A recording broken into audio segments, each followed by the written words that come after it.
به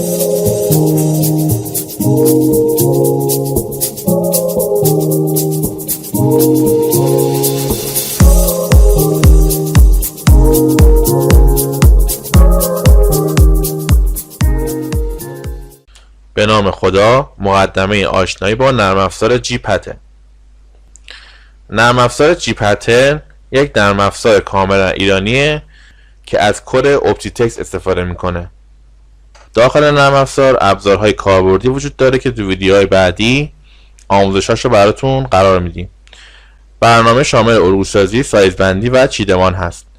نرم افزار شامل دو نسخه دائمی و اشتراکی هستش.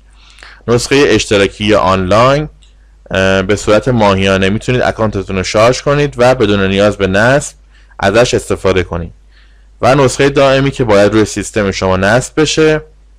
برای این نرم افزار ما پشتیبانی کامل داریم و همچنین داخل مجموعمون آموزش الگوسازی هم داریم برای علاقه‌مندان و افرادی که بخوان به صورت تخصصی و حرفه‌ای الگوسازی رو آموزش ببینن.